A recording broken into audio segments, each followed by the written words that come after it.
Hello, hello. Welcome to episode 460 of the Streamlined Solopreneur. This is actually going to be broken up into two parts. Leah and I had an amazing conversation, and there's really like a super clear dividing line. So in part one, which you're about to hear, we talk about work-life balance. Does it exist, and how do you find it? And we both share some tumultuous times in our journey as being both a solopreneur and a parent, and trying to have it all. So really great. Part two will come out in a couple of days on this same feed, and we just kind of trade notes about being solopreneur parents and the difference between being a solopreneur mom and being a solopreneur dad. And that's also a great episode. So really great two-parter for you, and I really hope you enjoy part one, where we talk about work-life balance. All right, I am here with Leah Remillet. I am really excited, host of the Balancing Busy podcast, and we're going to talk about being parents and solopreneurs. Leah, how are you? I am great. Thanks for having me. Thanks so much for coming on the show. So let's dive into it. I watched a video where you were explaining that you want and not or. That's all I'm going to say. What does that mean?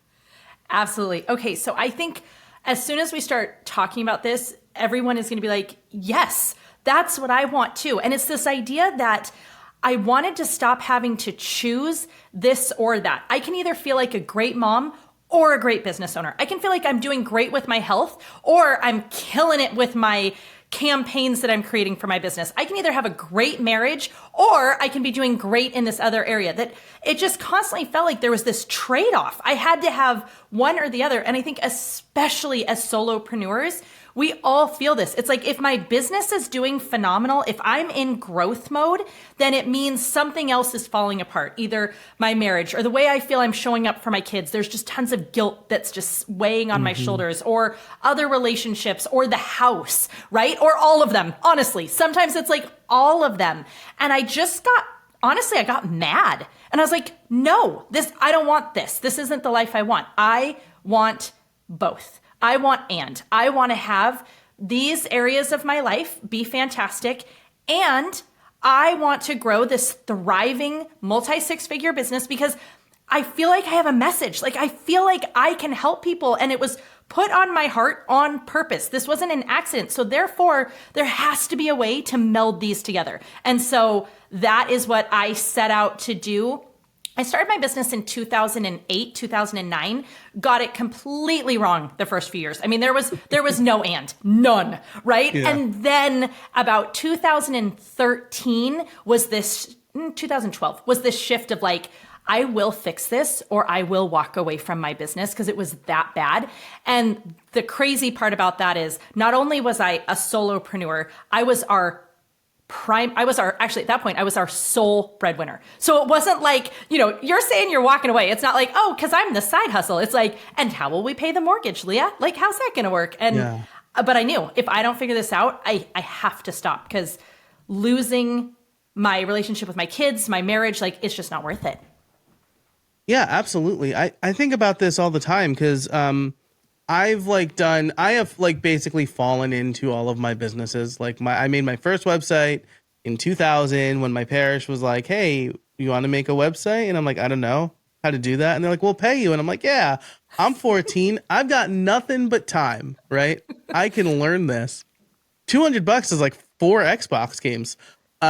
So like, and it wasn't really a big deal for me for a long time, because I was like a single 20-something, right? And I was like, yeah, I don't care. I don't drink that much anyway. I'm going to work on the weekends and at night because it's fun. And my job is my hobby and it's amazing. And then like I got into a relationship with who is now my wife. And the first time I had to like work late for an agency I was working for, I was so pissed off. I was like, no, this is not okay. Like, I have to choose between my job and my girlfriend. Yeah. And I did have like a quote, heavy quotes, real job for a while. And then when my first was born, I'm like working late and working weekends, and I'm like, I quit. I'm like, I'm not going to miss my kid's first steps for you. And so like the whole point of all this is we start our businesses because hopefully we would have more freedom. But if we mess it up, we have less freedom. Much less, like not even a little bit less. I mean, the honest truth is entrepreneurship often goes hand in hand with some crazy hours where we're working late into the night. We're working against deadlines because, you procrastinated or other things came up. There was other fires to put out or whatever. Or you're just wearing too many hats, right? You're wearing so many hats that it's like, by the time you get it, you're pressed up against the wire. And so it's interesting because I thought about this concept a long time ago where I realized there are some professions that are inherently opposed to balance, right? Like it just, there's certain career choices you make that they just don't work with balance. Maybe a on-call, I don't know, surgeon or something, or I can't think of what else, but there's certain ones where they're just really hard to maintain balance. And then I realized entrepreneurship so easily falls into that category if you're not super intentional. And a lot of us, we just don't know better. At the beginning, you're just so excited. I mean, you've got all the passion, all the drive. It really is that hobby that you can't wait to work on. So it's like, if you have spare time, that's what you want to be doing. And you go late into the night and you're like, oh my gosh, I don't even know where the time went. That was, I just got so into the zone. But without keeping it in check, habits form. And that's what happened to me, right? Like, oh, I'm starting to get some success. I'm starting to see income producing activities happen. Like money is getting into my bank account and you're getting these accolades and you're getting feedback of people so excited. And so you're doing more and more and more and you start chasing this and you look around and you're like, wow, I have built something that is inherently opposed to balance. Like this is a workaholic's, I don't know, castle that has been built. And so I realized like, okay, I have to break this down and I have to start over. Like I have to build a completely different structure that has those boundaries. It has balance. It has times that I work and don't work, like literally office hours, right? Just all those components to be able to build that time freedom, which is the whole reason we all get into this. I mean, yes, the passion too, there's, this dream, but in our mind, we're like, oh man, I'm going to get to be my own boss. I'm going to set my own hours.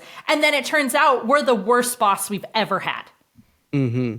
Yes. Oh, that's so funny. Cause I would say that all the time, right? Like, oh, the best boss I ever had was Mr. Rizzy. He was the guy I worked for at the deli. I'm a New York stereotype. So I worked in deli, I worked in waste management, I worked in construction. And people will be like, aren't you your own boss? I'm like, yep, inclusive of me. Like he was way nicer to me than I am to me. Yes. And so like you're absolutely right. And like, I mean, especially, I don't know if you work from home, I work from home. Yeah. And drawing those boundaries could be harder, right? Like I got a desktop computer and like I do have a laptop for travel, but like I try to adhere to the rule that the laptop is not allowed in the living room or the dining room. I love that. I'm the exact same way. I love that. Yeah. So that's awesome. So you are, you start to realize that this is a problem, right? You mentioned 2013. I don't want to like, give away any major reveals, but I know you did say something that caught my ear in one of your videos about a very impactful medical thing that happened, right? Yes. So I am building my business and I accidentally was building two companies at once, which was amazing, but it wasn't originally on purpose. So I am you said, like you're the quintessential New Yorker. I'm the quintessential mom at home who wants to start a business. Do you want to know what business that means? I started a photography business because that's what we all start. Like you get a stay-at-home mom and she's like, give me a camera. I'm going to take some pictures. So that was the business that I started. And I started with a 4-year-old, a 3-year-old, and a 4-month-old. Okay, that's like, talk about some really bad timing, but we needed money. My husband was about to go into graduate school next. And it was like, could you imagine if I could just bring in $1,000 a month, how much that would help us? So that's the basis of me starting a business. Well, I start that in the 2008, 2009 area. And that's right as blogging is really starting to become like the thing, right? Everyone's got a blog and every mom's got a blog. So I'm like, okay, I'm going to start a blog at the same time. And this is going to be my journey of trying to become a professional photographer. Because back then, obviously, blogs are new. So you don't have the array of information like we do now. Like now it'd be like, why would you need that? But for all of our youngins, back then, you still did. Okay, so I start this blog. And I'm just sharing at the beginning, just really cool things I'm finding, mostly about like the technique of photography, because I had never even held a professional camera or any camera outside of like a disposable. The blog starts taking off and a lot of people are commenting, they're reaching out and they're like, wait, you mentioned this, explain how you did that. And what was fascinating is that while I was very confused by the technical aspect, the business side came easy to me. Like I love entrepreneurship. I've intuitively always like just had this entrepreneur's mind. And so that part was coming really easy, building out the marketing, the pricing, the sales, and how to build the experience. And so I was charging about $2,500 per family portrait session. And so people were like, wait, how do you do this?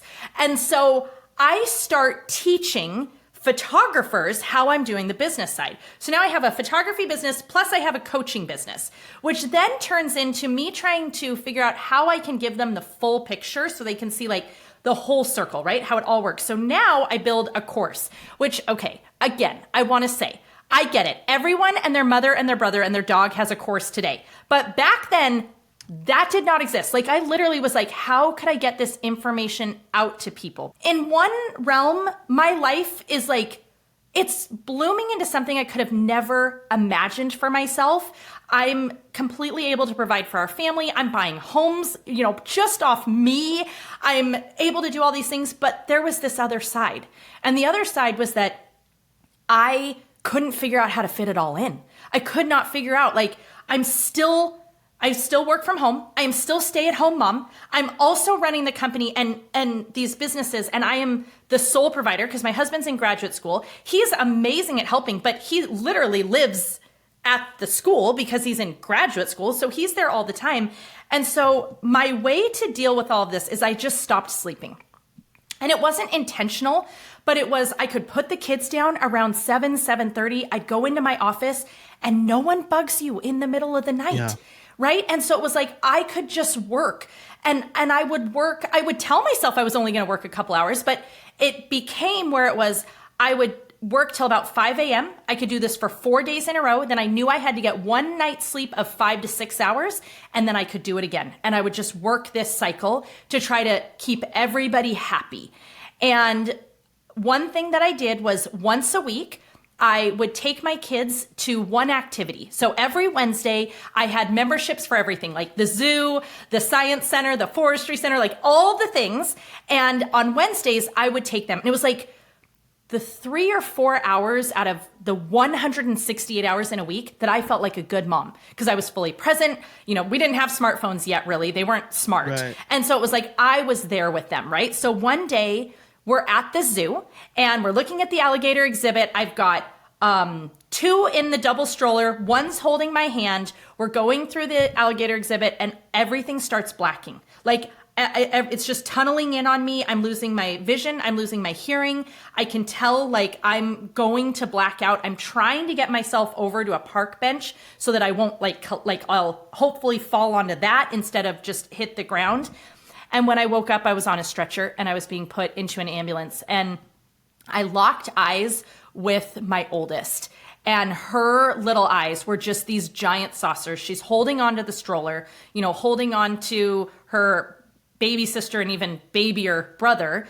And she's so scared. She's being left alone at the zoo while her mom's being taken away. And the honest truth was, I knew this was my fault. And I'm not saying that I'm saying it just in reality, right? Like there's nothing around that. It's just, I had done this, right? Like my actions had consequences. All of our actions have consequences. I tried to game the system and think that I didn't need sleep. Like, oh, you mere mortals who need sleep?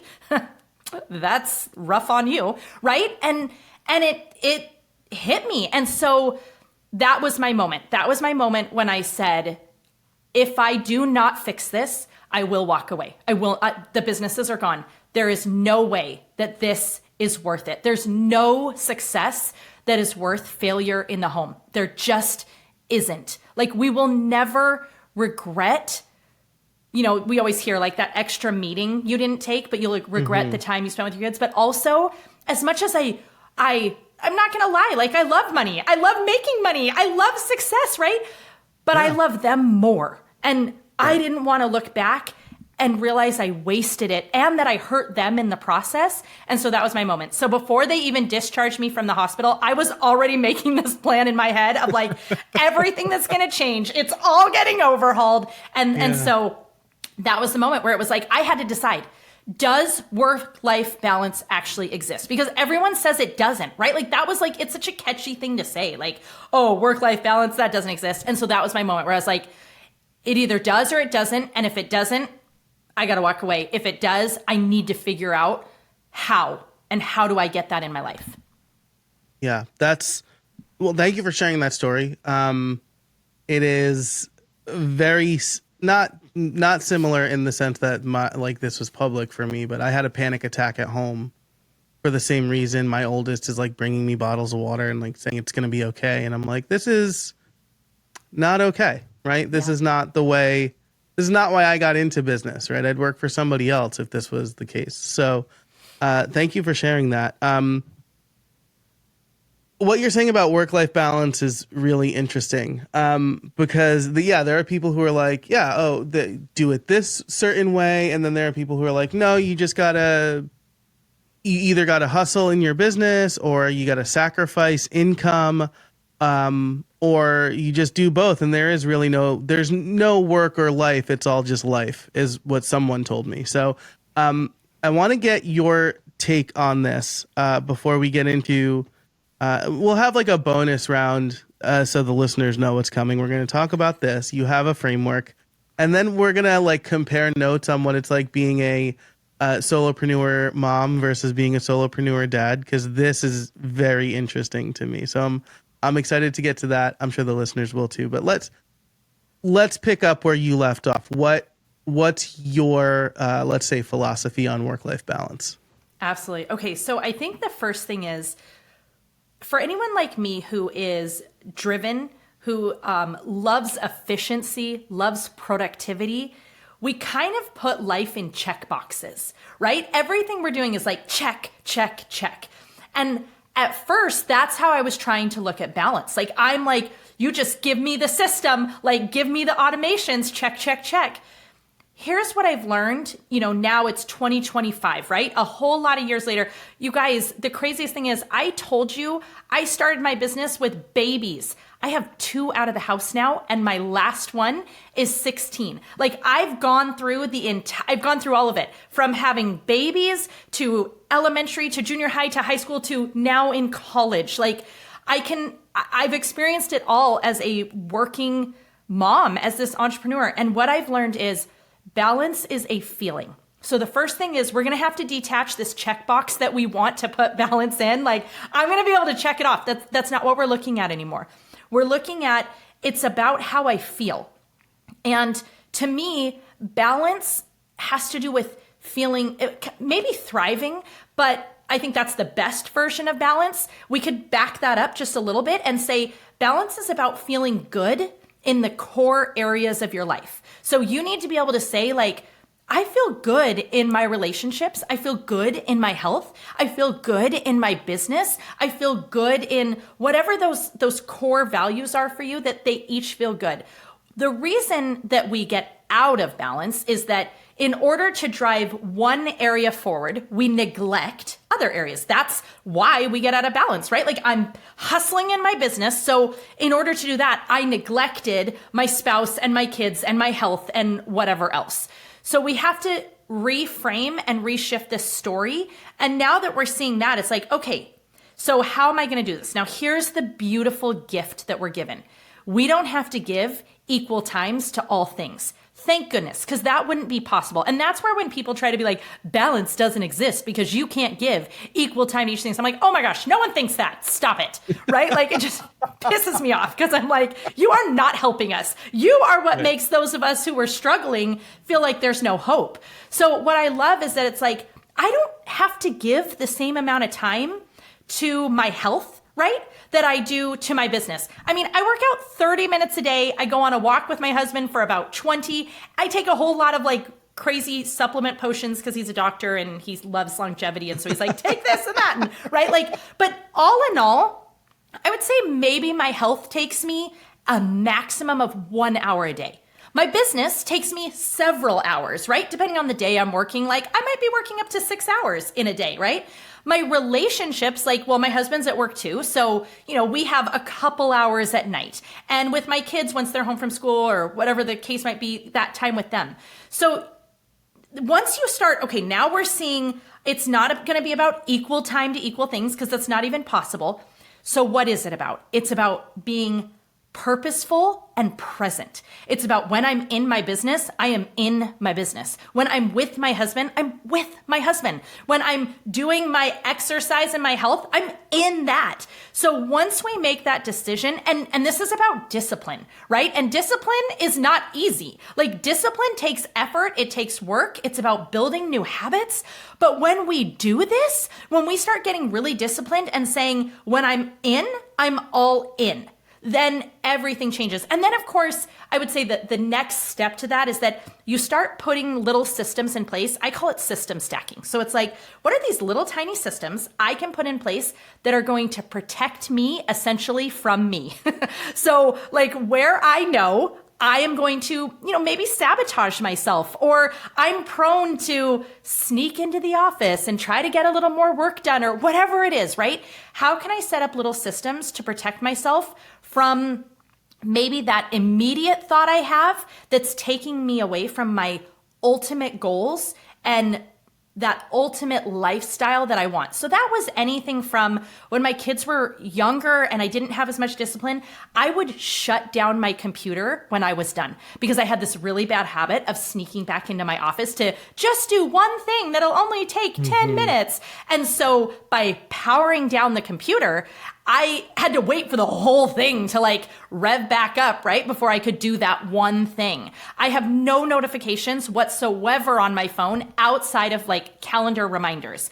I'm very, very careful about, what I let interrupt me. I'm a huge proponent of time blocking and be like, hey, this is what I'm working on right now. Everything else is shut off. And so it's just about enough of these little systems. You just keep stacking them. They're all these really 1% micro improvements, but you stack enough on top of each other and then it is maximum results. And it really, it changed my life. Absolutely. I love that. I have a Post-it note on my monitor that says stop saying I love that because I say it too much. It's like my But like, I don't know what else to say here. So first of all, I want to key in on something you said, which is I could be working up to 6 hours. I think some people would hear that and be like, that's less than 8 or 10 hours. But I'm really bullish on you have 4 good hours in a workday. So like 6 sounds perfect to me, right? Yeah. Sitting at your computer is not working. And like 2 o'clock comes around and 2 o'clock comes around and I'm just like staring at my willing myself to work. And like, so now I'll get up and I play the drums. I'll go up and I'll play the drums for a little bit. Right. And like, that's like more useful than just like sitting at my computer trying to will myself to work when my brain is like, nah, man, you ate too much for lunch. Like just chill for a minute. So true. It's so true. Yes. So my goal was I want to figure out how to make a full-time income on part-time hours. That was kind of like, I needed something I could measure, right? So I'm like, okay, I was probably working, I don't know, 110 to 120 hours a week, right? Before breaking, right? Because I'm trying to work all day. And then I put the kids to bed. I worked till about 5 a.m. It was insane, right? It was insanity. Yeah. Now the goal is part-time hours, full-time income. And that's like kind of my message and my mission. Like, how can I help business owners replace busy with better and then have that like full-time income, but on part-time hours. So, and that looks different for everybody, even everybody's version of part-time hours. I mean, maybe you're like, well, I am working like that 120K. So if we get you down to 60, that's your part-time hours, right? I mean, that's half the hours. Yeah. Yeah. Like it might be different for everybody. But for me, while my kids were in school, I wanted it to be, I only wanted to work while they were at school. Like I didn't really want them to know that I worked. And that was a beautiful time because it was like, I send them off, I work, and then they get home from school at 2:30. I have an alarm that would remind me 15 minutes before so that, I was completely out of my office. I come in, they come in the door and I'm like fully present. And on top of that, even within that, I had 1 day a week where I went and volunteered in each of their classrooms for 1 hour. So that's 3 hours. I had another day that in my calendar, the whole time they were in elementary school, there was this meeting with Sage for an hour on Wednesday afternoons, whole time. Never told anybody that it stood for that I was going and getting a massage. That's what it was. So I'd go get a massage every Wednesday afternoon. That's great. So yeah, it was amazing, right? So even that, like there were still hours that even within that I didn't work because I'm going to lunch with girlfriends one week or, I'm in the kids' classrooms or whatever. So it is about figuring out what your ideal would be. And that's as simple as just sitting down and truly visualizing. I mean, you just close your eyes and you're like, okay, what would my perfect day look like? And for those of us who love what we do, work's in it. Like I really do love working. So work's in it. But I remember the first time I did this exercise, I closed my eyes and I'm like, okay, what's my dream day? And I was so taken aback because in my dream day, I stopped for lunch. I never, right? I honestly, you guys, I had a drawer of Oreos that I kept in my office. And when I got hungry enough, I just opened the drawer, ate a few Oreos and kept on going. And they're vegan, so they're healthy, right? That's what I tell myself. There you go. Right? There you go. Yeah. So, I mean, that's how I ran, right? Just keep pushing, get a little more done. And so this idea that in my dream day, I would stop, go out of my office, maybe go sit on the deck, or I'd, go sit in the kitchen for 30 minutes. I'd maybe watch a video that I've been meaning to get to, but never have time for. Or I'd read that article that I'd been really interested in, but, I kept unread. So I'd come back to it for a month before I finally give up. And I'm like, just delete it, right? Whatever it was. And so I want to take this and I want to just kind of break it down a little bit further because I think it'll sort of show these systems that I'm talking about. So I'm like, okay, that's kind of crazy. Before we do that, I want to really drive home this point that it is going to be different for you are 2 out of the house, 16, right? And a 16-year-old. Yeah. I am 8, 4, and 3, right? Yes. And my wife works full time. If she didn't, we'd have no health insurance. So, your day will look very different from mine because, like you said, when my wife works, I have a hard stop. 2:30, I have a persistent reminder that's like, hey, you've got to go pick up your children. Stop working. Yeah. Yeah, absolutely. Yeah. I'm so glad you said that because, yes, this is going to look so different. And there's going to be someone who's like, lunch? What? Seriously? But I think we can still drive home the point of how we bring this to life no matter whatever it is that you envision for your ideal day. So for me, the first start was I want to have a lunch. And then I'm like, okay, what's going to get in my way? Right? And it's like, well, if I don't have something easy to eat, because I'm not taking more than 30 minutes. I knew that. I wasn't going to be okay with that. So it needs to be really easy. I'm like, well, how's that going to work? I don't really want to spend half the time making lunch or something. So I went to our, kind of high-end grocery store, the equivalent of a Whole Foods. And they had these really amazing packaged lunches or, meals that you could buy, right? And so I would buy 5 for the week and I'd have them in the fridge. So then it was I could literally pull one out, put it in the microwave for the minute and a half, sit down, queue up the video I want to watch. I had a timer. I mean, I literally had I love that you just said I have an alarm that's going to remind me hard stop. I had alarms that went off on all my work days. And it was it told me time for lunch. And then it told me done with lunch, right? So it's I knew I kept it all in the parameters. So just kind of thinking about asking this question, what's going to get in my way? What's going to be the problem? And then you start building little systems for how you're going to solve those, how you're going to get past them. And sometimes you can't foresee all of them, right? Like sometimes it's going to be once you start and you realize like, oh, this was a problem. And you don't look at that and say, so therefore I failed and this is, Right. It's all over. You just say, oh, great. Well, now that I'm aware of that, what little system can I put in place that's going to protect me from having that happen again? Yeah.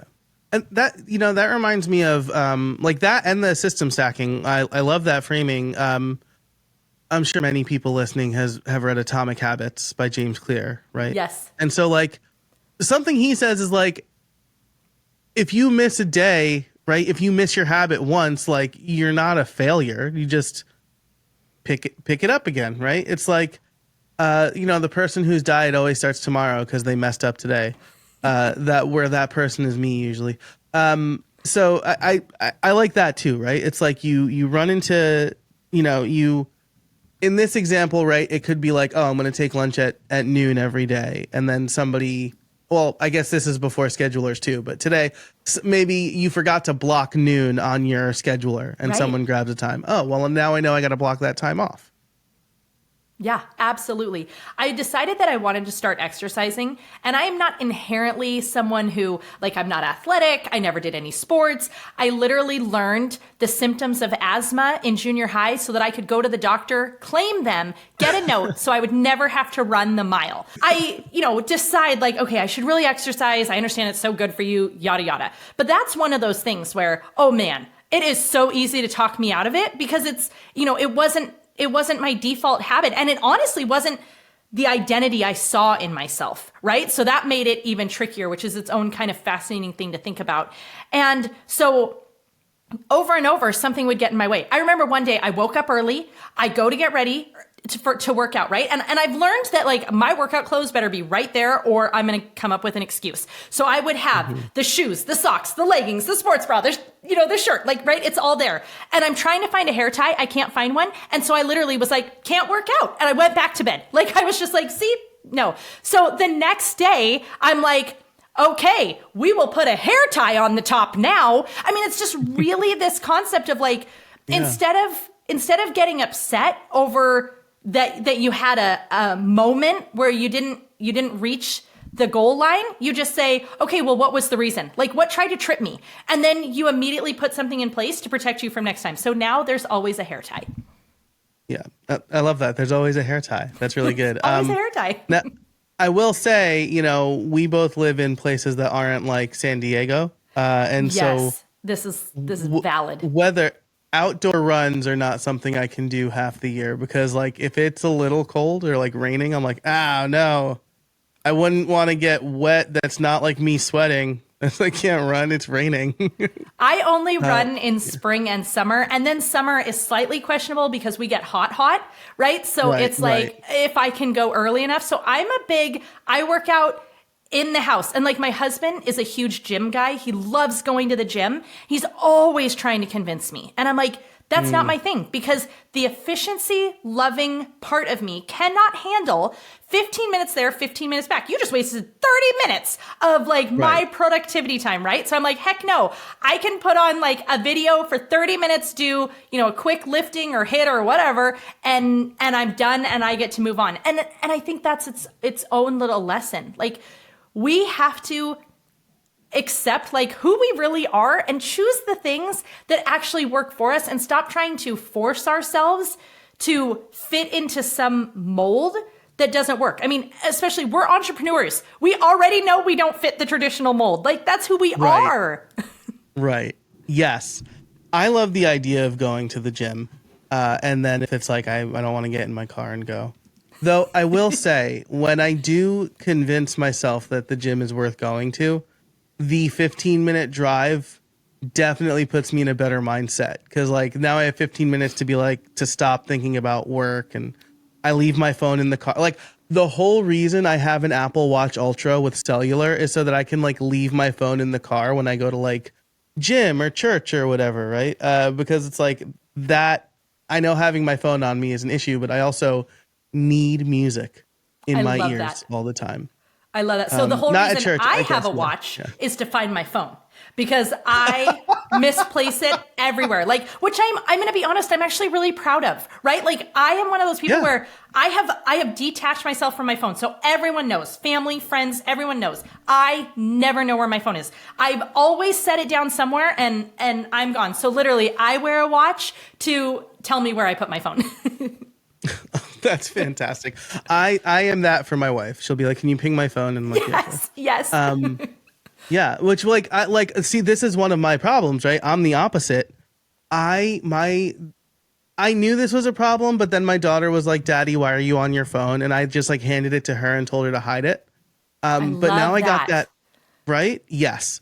And she loves that because he's like, "Where did I hide it?" And I'm like, "Well, I'm not going to find it now. Like, let's be together."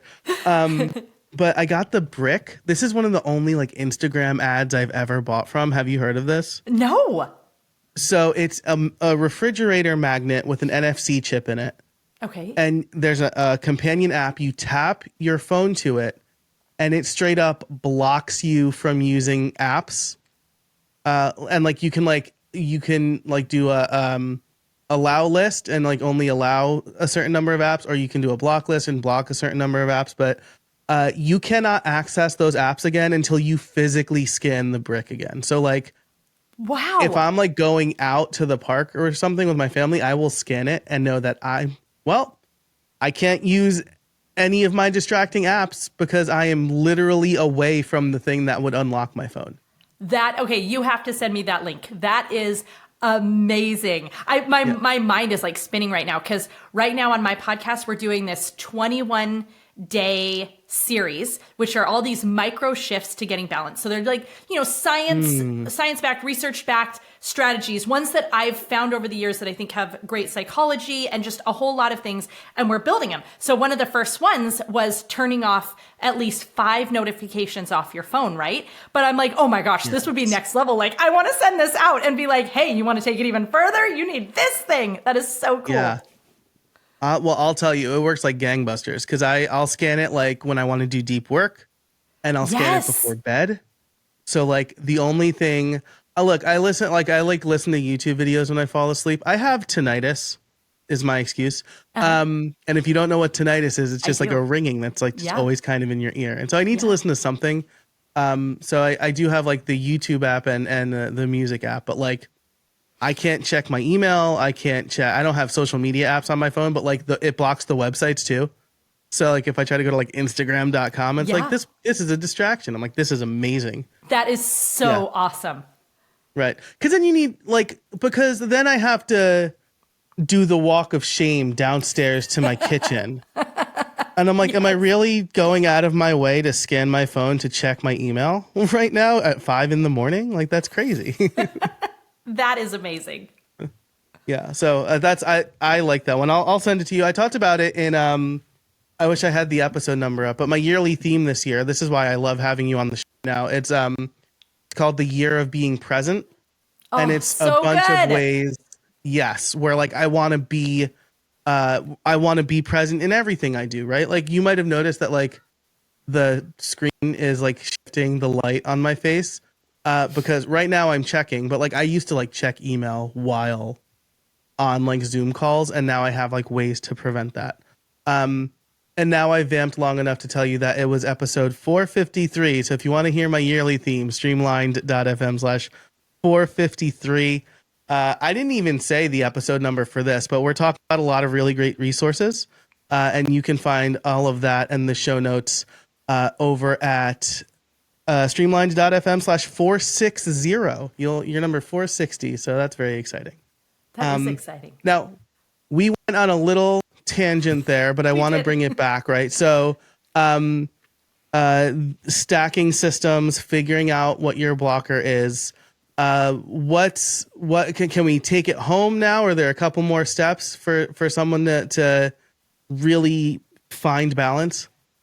So I'm going to say, when you're trying to find balance, it really is going to come down to, you need to know what your core values are. You've got to know what matters to you. You need to commit to yourself and to the people that you love that you are going to be present. And that takes being very, very purposeful. It takes a lot of discipline. You're going to get it wrong. There's no problems with that, right? Because you're just going to say, oops, and then you're going to try again. It really comes down to these three things, okay? It's these three things. It's priorities. That's number one. Number two is presence. When I'm here, right? Like I'm going to show up. And number three is purpose. Like those three P's, that is the key. Now there's going to be nuances. There's so many different hacks and tricks and apps and, cool things apparently that we're going to go put on our fridge now. Like, right? Like there's so many different things and we each have our own experiences. Our kids are at different stages or our life is at different stages. So those things we're going to adapt for each of ourselves personally. And I'll say this to each person listening, no one knows you better than you. So look back at when things have felt really great.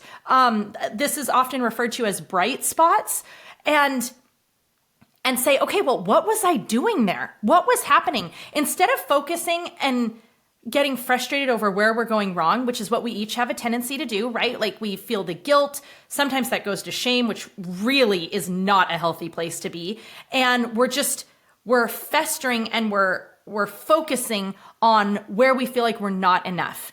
I'm going to ask everyone to focus on when it went well. When were you doing it right? What day or hour felt really good? What was happening there?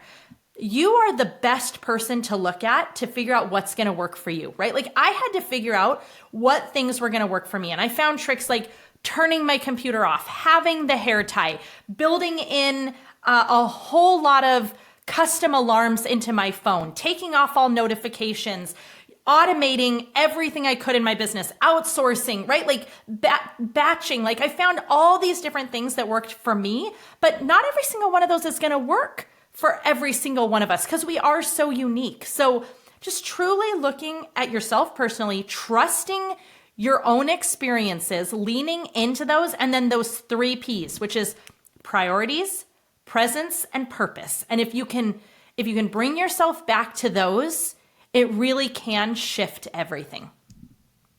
Yeah, this is focus on when it went right is really good, right? I think we expect that we are in control of more than we're actually in control of. I know that's definitely a problem for me. Yes. And we expect ourselves to execute perfectly, right? Now, I'm a huge baseball fan. I don't know if you enjoy baseball. Based on the location you told me, it's probably not easygoing for your baseball team. But I'm from New York. I'm a huge Yankee fan. And in the 125 or so years, 122 a modern era of baseball, there have only been 24 perfect games, right? So like perfection has only been reached in a tiny 162 games a year for 122 years, 150 at some point, but you get the point, right? And funnily enough, the last two were 11 years apart, right? By the Yankees and the Mariners. Let's just take a moment since you were saying my team was like maybe not so good. Okay, King all right. Felix, August 2012 was the last perfect game before Domingo Germán's in 2023. So like perfection doesn't happen often. Right. We need to be happy with the very good, right? And we Yes. need to focus on the very good. Yeah, perfection is going to lead us to a whole lot of frustration that is unnecessary and unfair. We have these stories that we're telling ourselves, and they might even be well-intended, but that doesn't mean that they're serving us. In fact, I was just reading today, there was a time when the train first came out that very, very well-meaning scientists suggested and urged that the train never go beyond 30 miles an hour because they were concerned that the human body would explode beyond 30 miles an hour. Now, we can hear that now and be like, that's so funny, right? That's Mach crazy. speed, Yeah. right? But like, this was well-meaning intention, using the information that they had, but they were limiting themselves. We do this all the time in these stories that we're saying, like that I have to be perfect, that it's all or nothing. I have joked for years that really since the ambulance, since the emergency room, my goal has been to install a dimmer switch in myself, because I had this mentality of all or nothing, right? I am on or I am off. And I'm like, no, no, no, no. The answer is actually the dimmer switch. Like, I need to be able to adjust and pivot and pick myself back up and be okay when I go back to bed because I can't find a hair tie, or when I overwork because I got too excited about something and I didn't hit my cutoff or whatever it is. And I just say, okay, I see what went wrong. Is there anything I can do to help myself from not having that happen again? Let's start over tomorrow. Yeah. Fantastic. And I think a pretty good transition, though slightly worse when you call it out, is I want to move into I'm the way you summarized kind of your framework here is really good, right? It's figure out what's important to you, figure out what gets in your way. But the 3 P's were presence, purpose, and then the first one is the first one you said was evading me. Priorities, purpose, and presence in some order. So I really like that as you think about how you can find balance. Consider those 3 things, because like Leah said, no one knows you better than you. All right, so that's the end of part 1. I really hope you enjoyed it. Part 2 is coming soon, and we're going to really dive into what it's like being a solopreneur mom and a solopreneur dad. We exchange notes. That's a much more casual conversation. So that's why I'm kind of making it a bonus. If you want to find any of the resources that we've talked about, you can find all of them over at streamlined.fm/460.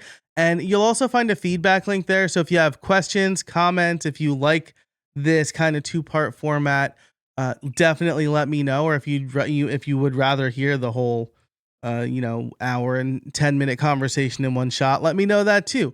I'm definitely open to your feedback there. So thanks so much for listening. And until next time, I'll see you out there.